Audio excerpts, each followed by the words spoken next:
Saludamos a todas las personas que se conectan con nosotros a través del foro interactivo desde la redacción del diario La Prensa de Lara. En esta oportunidad para conversar sobre la situación electoral, estas elecciones que están planteadas para el 6 de diciembre.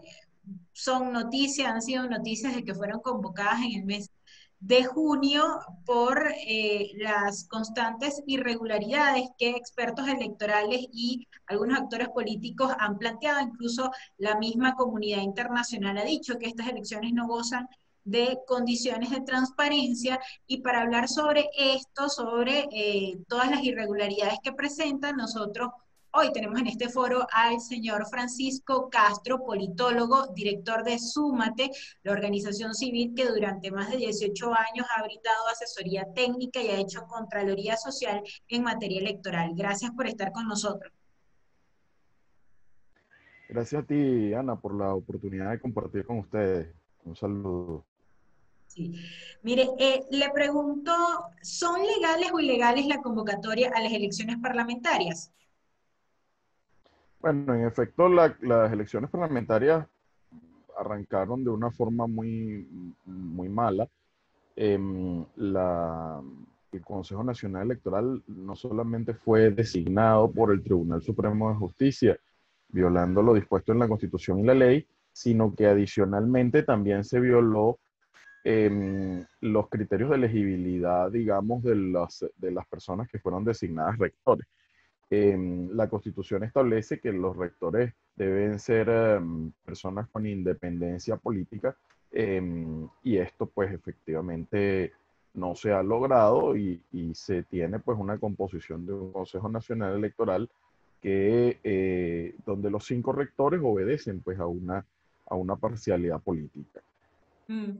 Mire, ustedes han contabilizado desde Súmate, quizás cuántas violaciones hay en esta convocatoria electoral. Oye, es muy difícil darte un número, ¿no? Es decir, a cada instante lo que sí te puedo decir con total certeza es que este es el proceso electoral donde se han contabilizado mayor cantidad de violaciones a las normas digamos, y de irregularidades, ¿no?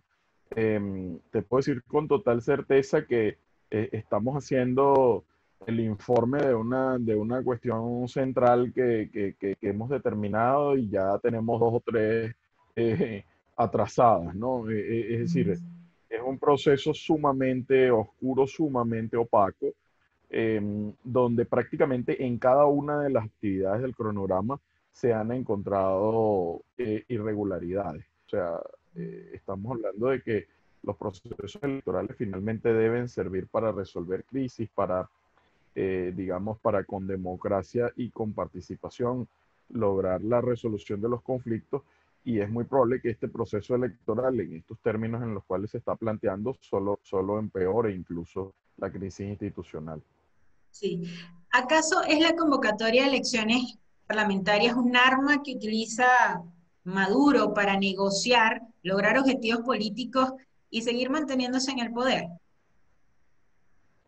Eh, digamos, es difícil decir cuál es la motivación, digamos, de Maduro al respecto, pero sin duda, pues observamos un Consejo Nacional Electoral que está controlado por el Ejecutivo, y que muchas de sus decisiones tienen una motivación política para favorecer al Partido Socialista Unido de Venezuela. El gran problema de todo esto es que los procesos electorales, para que sean reconocidos, para que sirvan a los propósitos de la democracia, deben ser libres, justos, transparentes.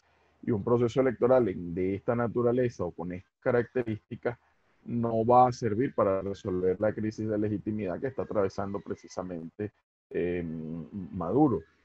Señor Francisco, ¿cuál es el papel que tienen los militares en la transparencia de este proceso? Bueno, de acuerdo con la Constitución y la ley, los militares se constituyen en plan república a propósito de la organización del proceso electoral, y tienen sobre todo responsabilidades asociadas con la logística del proceso electoral: transporte de material electoral, transporte de máquinas, etcétera. Sin embargo, pues en los últimos años hemos observado cómo El Plan República es utilizado para intimidar en los centros de votación. El Plan República es utilizado para generar, para tomar decisiones dentro de los centros de votación, lo cual está plenamente prohibido por la ley, pues el proceso electoral es un proceso cívico, ciudadano, donde no debe verificarse la participación de militares. Por ejemplo, también han habido algunas declaraciones de que los militares van a ser utilizados para transportar personas el día de las elecciones para protegerlos de los temas de contagio por COVID-19. Es decir, todas estas situaciones en un proceso que debe ser de naturaleza cívica solamente añaden oscuridad y desconfianza y pueden ser utilizadas como armas de intimidación y coacción a los ciudadanos. Mm. Mire, esta semana fue noticia, hace exactamente 2 días, de que se hizo pública la oferta electoral para estas parlamentarias. Eh, Hay ciertos cambios que uno nota, por ejemplo, de cuando se anunció el cronograma electoral, que la presidenta del CNE decía van a participar 84 partidos políticos. Uno ve lo que presentaron y son 27, descontando la tarjeta de la Fuerza para el Cambio, que no tiene candidatos, son 26, son menos partidos de los que ellos habían anunciado. También vemos que de los 9 partidos intervenidos recientemente, solo están 5. ¿Cómo evalúa usted esa oferta electoral que se presentó hace 2 días? Bueno, con las postulaciones también hay un cúmulo de irregularidades que se presentaron desde el inicio del proceso de postulaciones que se extendió hasta en 2 oportunidades. eh, y se extendió en 2 oportunidades, y hay que decirlo, para las postulaciones de las organizaciones políticas. Pero, por ejemplo, no se extendió para las postulaciones por iniciativa propia y para grupos de electores, ¿no? Contrastando abiertamente pues la intencionalidad de un sistema que busca de alguna manera favorecer a los partidos y no a los ciudadanos. Es muy grave todo lo que ha sucedido en términos del proceso de postulaciones, denuncias incluso de personas que fueron postuladas sin su consentimiento en algunas de las tarjetas. En cuanto pues al ecosistema de partidos, en efecto, observamos un conjunto de organizaciones intervenidas, incluso durante el proceso de postulaciones. Observamos unas tarjetas, por ejemplo, la tarjeta de Primero Venezuela, con unos colores exactamente iguales a los colores de Primero Justicia, o una tarjeta que simula la manito aquella de la unidad, o un proceso donde, bueno, pues donde han sido incluso intervenidas organizaciones del polo patriótico, donde pareciera que el gobierno en efecto lo que hace es construir un sistema de partidos a su imagen y semejanza, diseñar no solamente sus aliados, sino también diseñar y controlar a sus opositores. Y desde esa perspectiva, pues, bueno, un proceso de postulación es sumamente opaco, donde no han habido garantías abiertas para el respeto al derecho, en efecto, a ser elegido. Sí. Algo que es nuevo, según estas nuevas normas electorales que ha creado el CNE, es el hecho de que vamos a escoger unos diputados por lista nacional, que son 46 en total. De hecho, cuando uno ve la lista presentada por los partidos del gobierno, vemos cómo sale el primero en la lista Diosdado Cabello. De allí se desprenden pues una serie de militares, una serie de familiares incluso de quienes están dentro del gobierno, y del otro lado las caras más representativas de estos partidos intervenidos o de los partidos que apoyaron a finales de año la mesa de negociación. Pero la gran pregunta es cómo van a ser escogidos estos diputados de lista nacional, que no ha habido como una información precisa de cómo ellos van a ser elegidos. La gente va a votar por ellos en tarjetón, o cómo va a ser esta elección de estos 46 En diputados. efecto, la información que hay al respecto de esta lista de 28 diputados nacionales, eh, es que no se va a votar de manera directa por ellos. Es decir, el elector va a tener, por ejemplo, en una circunscripción del estado Lara, para poner el ejemplo pues, más cercano a ustedes, votas uno, dos o tres diputados, si la circunscripción es uninominal o plurinominal, ¿ok? Estos votos se emiten por nombre y apellido con los nombres pues, de las personas por las que usted quiera votar. Esta es la votación, como les decía, nominal. Adicionalmente a este voto, que puede ser un voto, dos votos o tres votos, depende de cuántos diputados se elijan de manera nominal en la circunscripción en la que usted vota. Adicionalmente a esto se van a escoger o se va a emitir un voto lista. El voto lista se emite a una lista de partidos, esta lista regional. En el caso del Estado Lara se escogen, si mal no recuerdo, 5 diputados por vía lista. Y 5 diputados listos. Y Entonces, usted emite nominal. un voto por esa lista, un voto por esa lista. Entonces, eh, luego ese voto que usted emitió por esa lista, se hace un proceso de distribución que se conoce como proceso de distribución de Hunt y es lo que hace que los resultados de la votación por lista sean transformados en escaños. Eh, Ahora, ahí termina el asunto. Es decir, en el caso, por ejemplo, del Estado Lara, no vota por representación indígena y ya el ciudadano no tiene más votos. ¿Ok? Ujú. Eh, la lista nacional, cómo se constituye entonces? Se constituye con la votación que se ha emitido en las listas regionales. ¿Qué quiere decir esto? Que si usted vota en la lista del partido A para su región, para el estado Lara, usted también le está dando el voto a la lista nacional de ese partido A. Entonces es una especie de voto indirecto hacia la lista del partido A. Luego, la sumatoria de los votos lista que ha obtenido el partido A o el partido B en los diferentes estados, esa sumatoria de votos es los votos que ha obtenido la lista nacional de ese partido. Luego de que se constituyen todos los votos entonces nacionales que han obtenido los diversos partidos, se hace una distribución por método de Hunt también de las listas nacionales, de la misma forma como se distribuyen las listas estadales por método de Hunt. Esa es la forma como va a operar el sistema o como va a operar el mecanismo de asignación de escaños, lo O cual sea, también es sumamente grave porque el ciudadano no va a ver en el tarjetón el nombre de ninguna de las personas por las cuales o a las cuales estaría dándole su voto. son votos que están escondidos. Se podría decir que es una especie de voto indirecto donde el Mm. ciudadano no está votando directamente o no está votando específicamente por los candidatos de esta lista nacional. Y son 48, es decir, es una cantidad importante de diputados.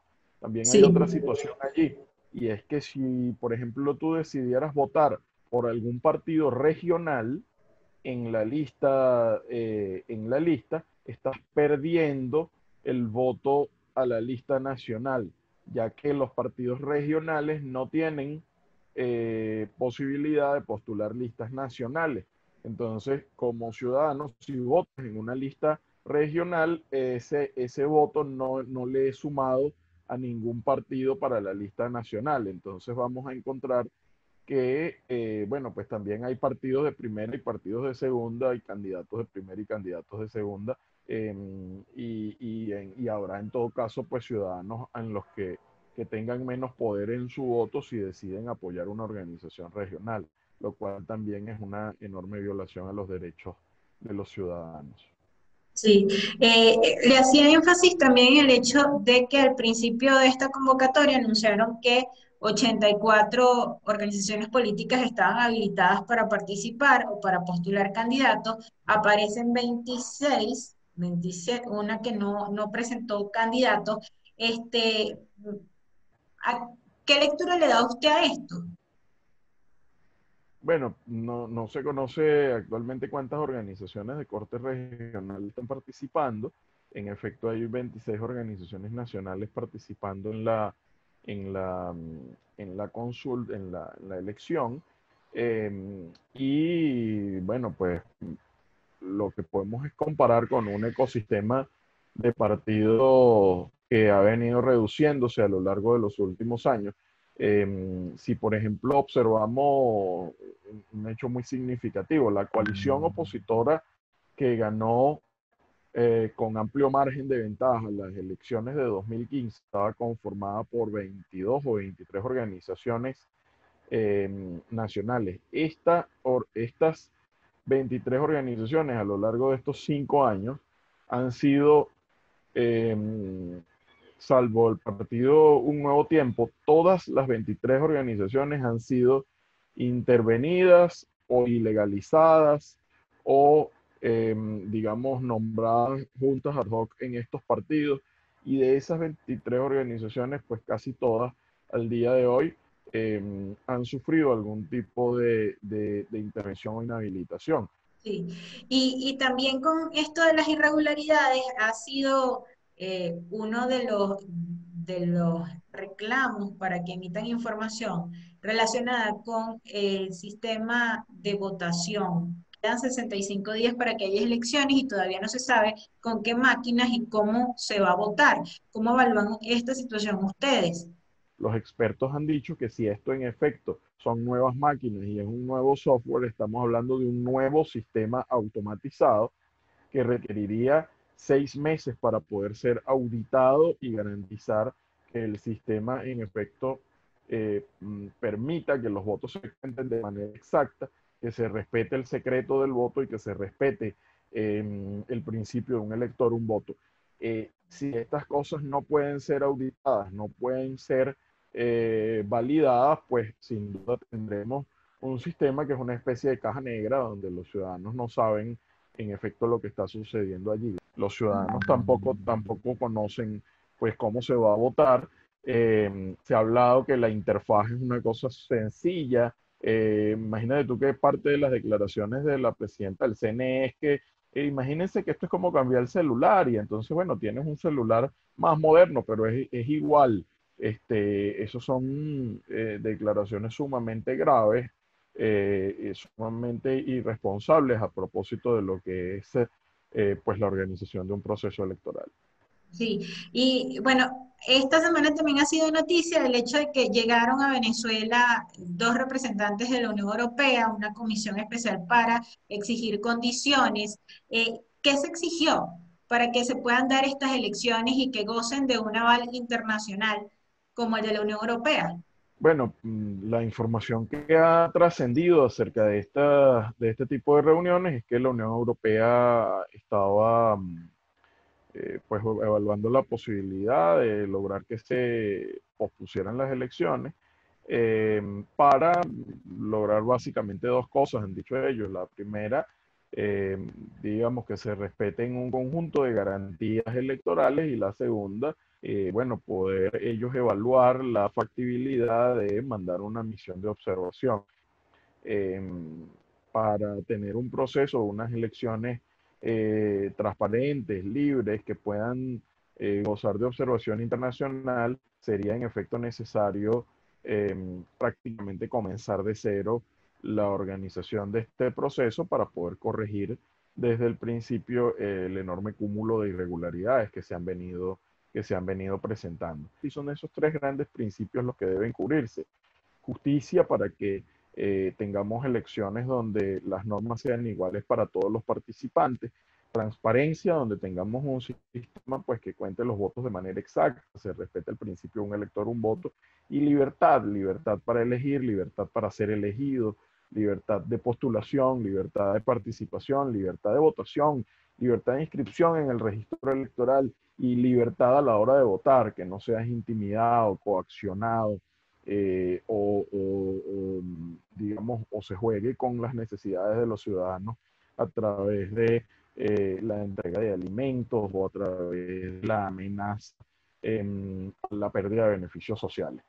Sí, y bueno, causó quizás un poco de ruido las palabras del alto representante de la Unión Europea, Josep Borrell, que decía, en Venezuela hay que buscar aunque sea condiciones mínimas electorales. ¿Basta nada más con condiciones mínimas electorales?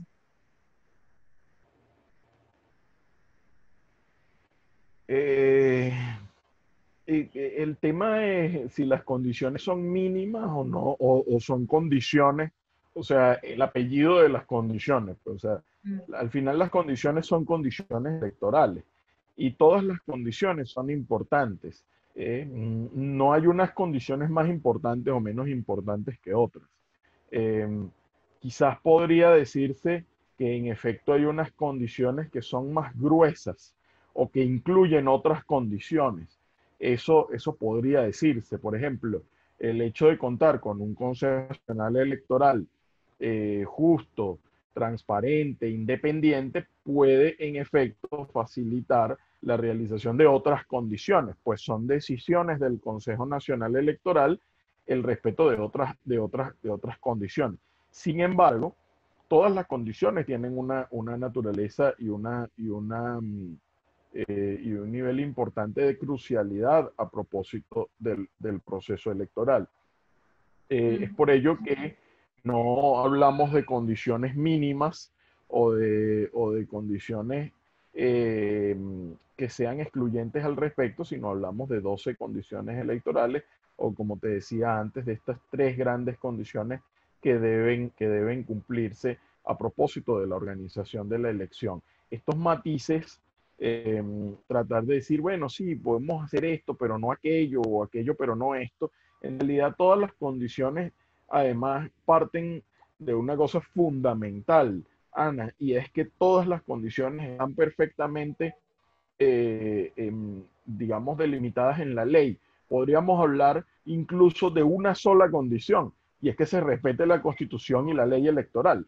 Si esta única condición se cumpliera, en efecto podríamos tener elecciones transparentes. Todo está delimitado en el marco de la Constitución. Ahora se transforma en 12 condiciones para tener pues un marco de discusión que permita explicar o que permita delimitar de lo que estamos hablando. Pero en realidad es una sola condición y es que se respete la Constitución y la ley. Entonces, tratar de reducir la discusión pues este análisis de cuáles son los mínimos electorales o cuáles son las mínimas condiciones, en efecto también le hace un flaco favor a la democracia. mm. Sí, mire, ¿por qué cree usted que el gobierno insiste tanto en ir a unas elecciones que han sido rechazadas por más de 50 países democráticos del mundo? Bueno, te decía anteriormente que unas elecciones en estos términos no van a servir a los propósitos de resolver la crisis institucional. En efecto, no entendemos cuál es la intencionalidad del oficialismo en llevar adelante un proceso electoral que sin duda pues no va a ser libre, no va a ser transparente y no va a gozar de la legitimidad y del reconocimiento de nacional e internacional para que efectivamente esas elecciones puedan contribuir a la crisis institucional por la cual atraviesa la República. Entonces, eh, y ha sido esto pues declarado en el caso incluso de la Unión Europea, que tantos esfuerzos ha hecho por construir una vía de diálogo y una vía de negociación para tener elecciones transparentes. Incluso han declarado que unas elecciones en estos términos pues no van a ser reconocidas. Y hay un conjunto, en efecto, de países que no las van a reconocer. Y en esos términos, en los términos en los cuales nos vamos a enfrentar a un proceso electoral que lo que podría es agravar la crisis institucional que atraviesa la República. Mm. Ahora, señor Francisco, ¿cómo lograr el venezolano desde el 2015 prácticamente se ha desmovilizado en materia electoral? No se ha generado confianza para ir a votar. La gente ya no confía en el voto, eso lo dicen todas las encuestas de opinión del país, que hay como una especie de anomia para ir a votar, pero ante eso no se ven intenciones serias de parte de los actores políticos en buscar condiciones. Se habla mucho de condiciones, pero no hay unas acciones para lograr tales condiciones. ¿Cómo hacer presión, por así decirlo, para lograr por fin que el conflicto de Venezuela se desarrolle a través de unas elecciones libres y transparentes? Bueno, en efecto, estos son unas elecciones muy alejadas de los intereses de los ciudadanos. Eh, Los ciudadanos que no han tenido la oportunidad, por ejemplo, de inscribirse para participar. Hay más de 2,6 millones de ciudadanos fuera del registro electoral y apenas pudieron inscribirse cerca de 200.000 en el operativo de inscripción y actualización.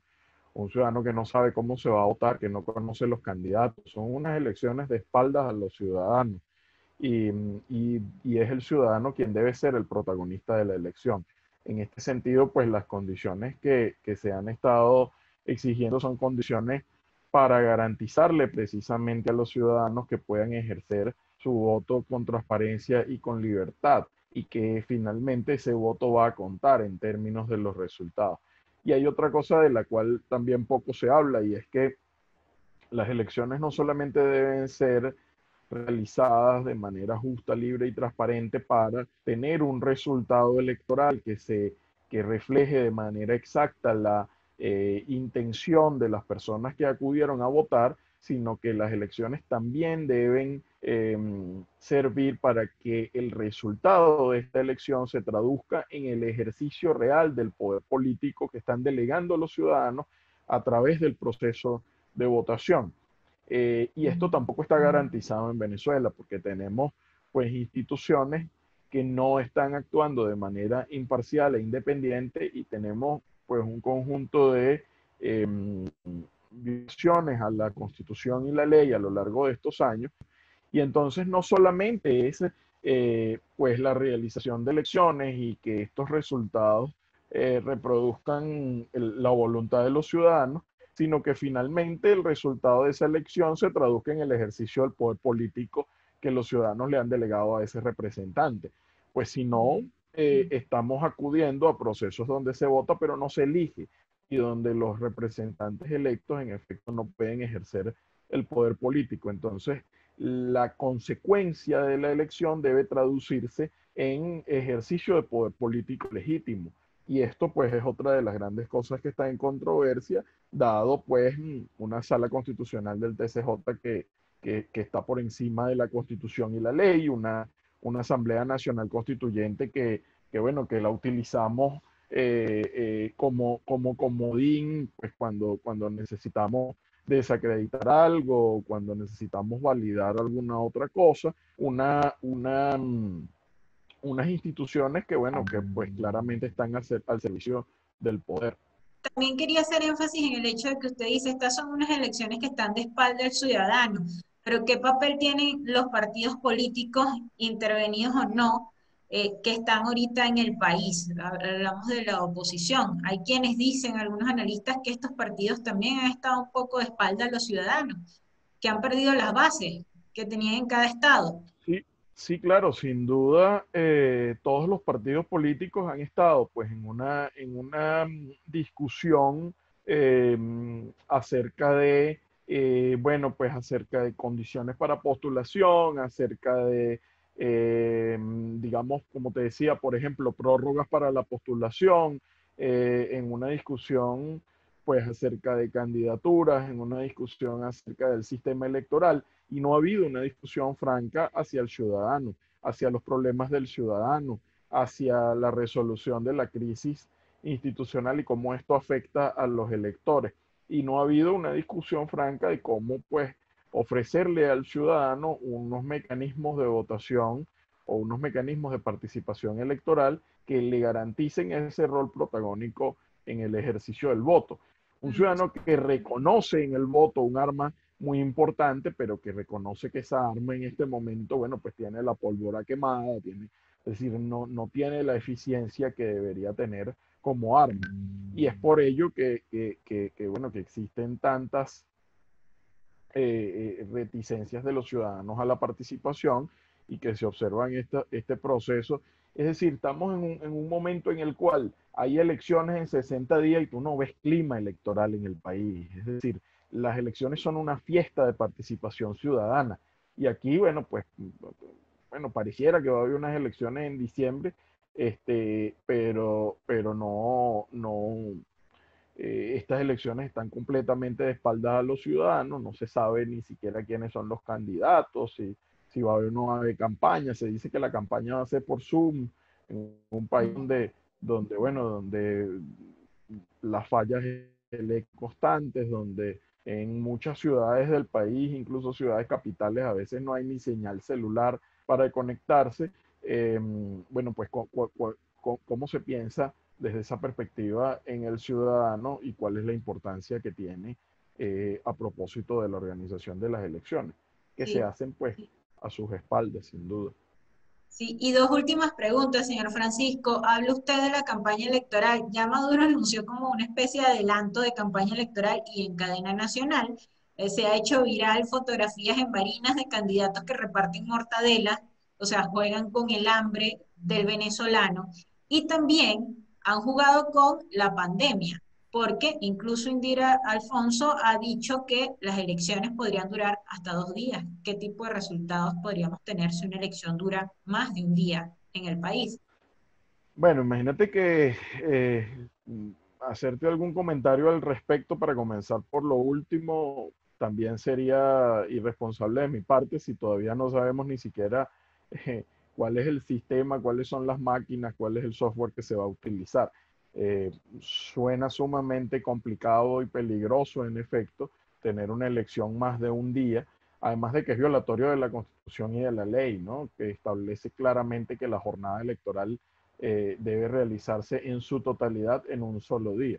Esto, por cierto, ya se está violando con el tema de la elección indígena, que los parlamentarios indígenas se van a elegir realmente una semana después de que se realice la votación de la Asamblea Nacional. Entonces, esto es muy complicado en efecto. Ahora, estamos hablando de un país donde hay restricciones a la movilidad y donde algunos candidatos pudieran tener privilegios sobre otros, por ejemplo, para movilizarse en las semanas en las cuales no se pueden movilizar los demás. O, por ejemplo, la repartición de estas cajas de comida o elementos de comida que se hacen claramente con recursos del Estado, lo cual viola la Constitución, la ley contra la corrupción, la ley de la Contraloría, la misma LOPRE, las mismas normativas de campaña. O, por ejemplo, una campaña donde se utilizan los medios de comunicación del Estado para favorecer una parcialidad política y no hay ningún tipo de equilibrio al respecto. En definitiva, ¿están diseñadas estas elecciones para que el chavismo gane la mayoría calificada en la Asamblea?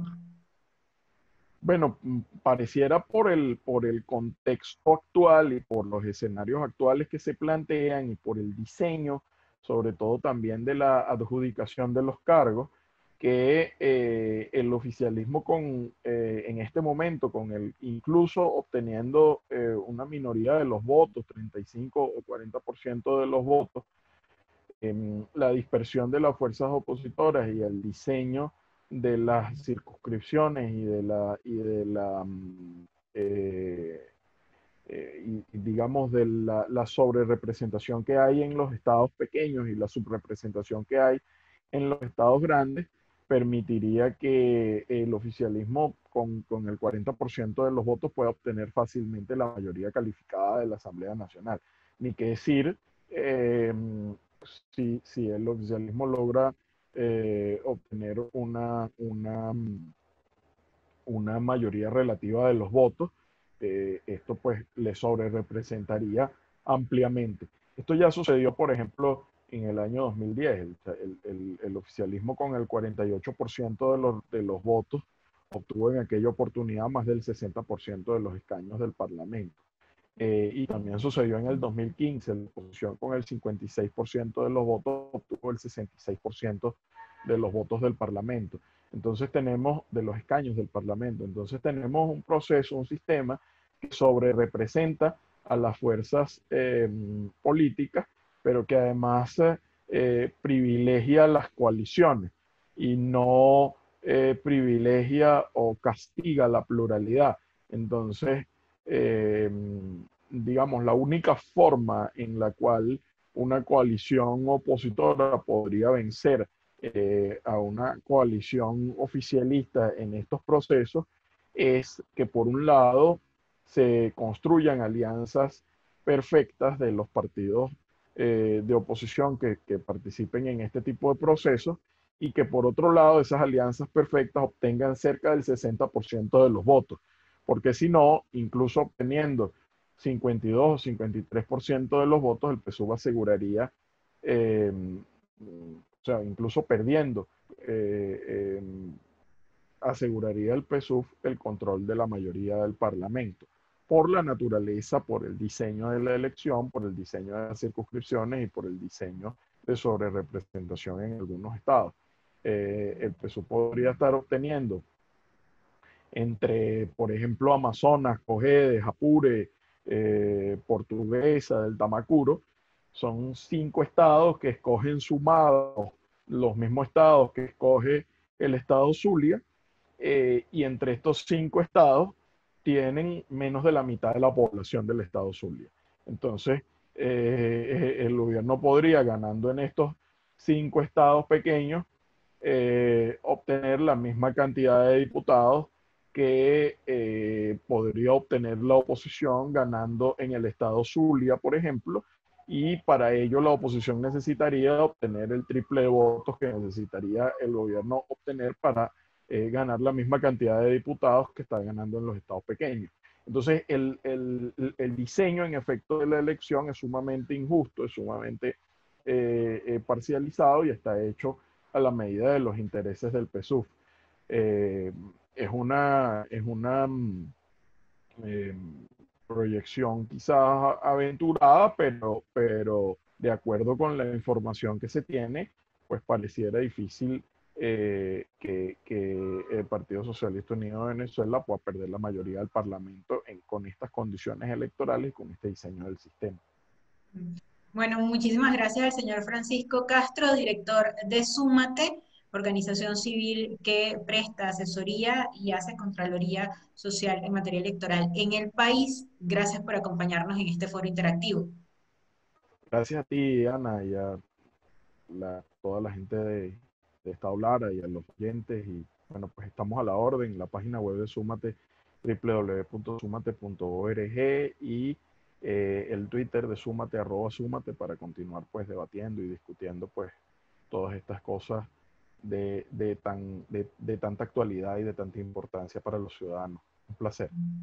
Gracias. Les pedimos a todos nuestros seguidores que continúen siguiendo la información del diario La Prensa de Lara a través de todas sus redes sociales, @La Prensa Lara, Instagram, en Twitter y en Facebook. Será hasta una próxima entrega. Un placer.